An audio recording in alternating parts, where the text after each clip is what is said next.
Hello guys, this is Reza and welcome to our Python tutorials. In this tutorial we are going to talk about variables and data types in Python. In order to understand the variables, we have to know that variables are containers in which we can put different data types. Different data types are like numbers, are like strings, names, and so on. In this tutorial, we'll go in details talking about these data types and how we create the variables. The first important thing about creating a variable is to giving a name to it. We call it the identifier. Imagine that we want to store information about a person. The first important information is the first name. So we'll write first name, and then in this first name we will put his first name. But of course we have to remember that all the strings and characters must be put in double quotations. Imagine that his first name is John, so we'll put it inside double quotations. Python understands that this variable is containing a string because it is inside double quotations. You could write, for example, Alex, or you could write even the last name, for example, Alex Brown. So you can put whatever you like inside a string. You can put even multiple lines. Python understands that this is a string type.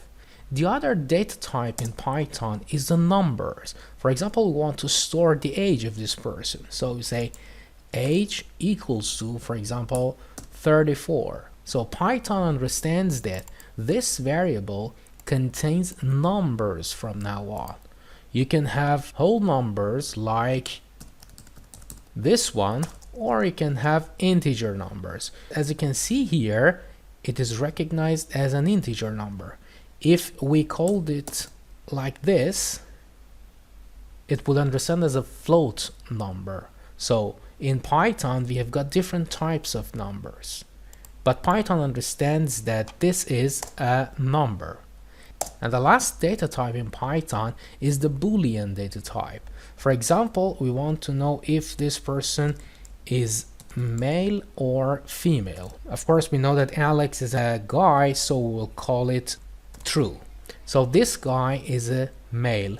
And here we will see that the data type is understood by Python. It is called Boolean, and it is set to true. True or false. These are the only two values that we can give to Booleans. So we'll reset this to true.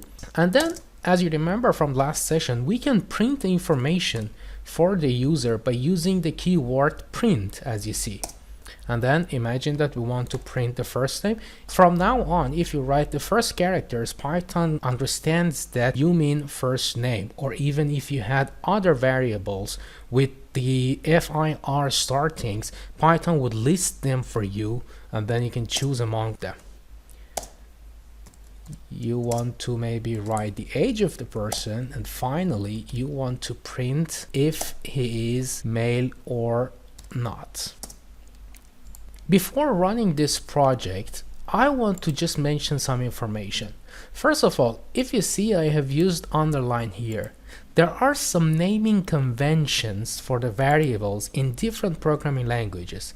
Some of them prefer camel case. Camel case is like this. You start the first part with the small letter, and then the other nouns that come afterward will start with a capital letter. So first name is like this. There is another convention called Pascal. You write all the nouns with capital letter.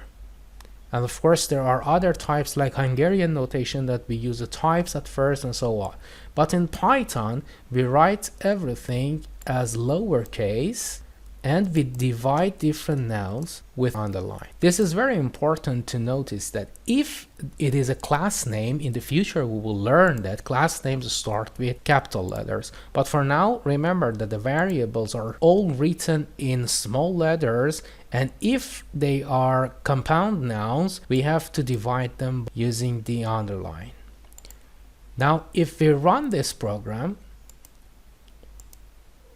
you can see that all these values are written together for you in separate lines. First name, age is male. Alex Brown, 34, true.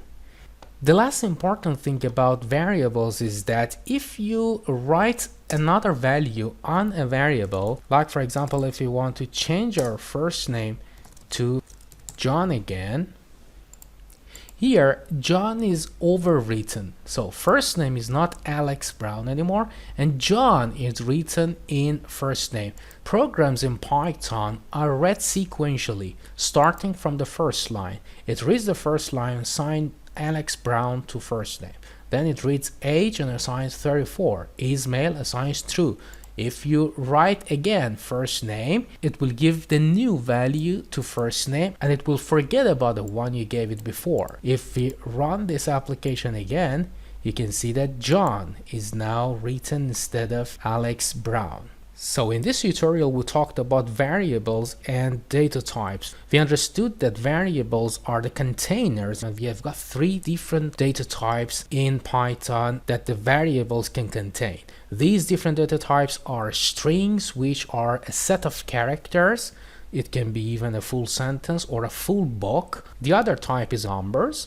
You can put all types of numbers, whole numbers, integers, float numbers. And the last data type is the Boolean data type, which can have only true or false.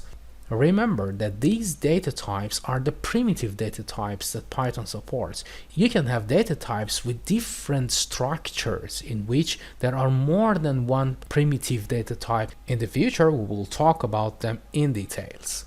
I hope this tutorial has been helpful for you. If you liked it, please subscribe to our channel. And if you have got any question, please ask in the comments below. I will answer you as soon as I can. Have fun and don't forget to practice.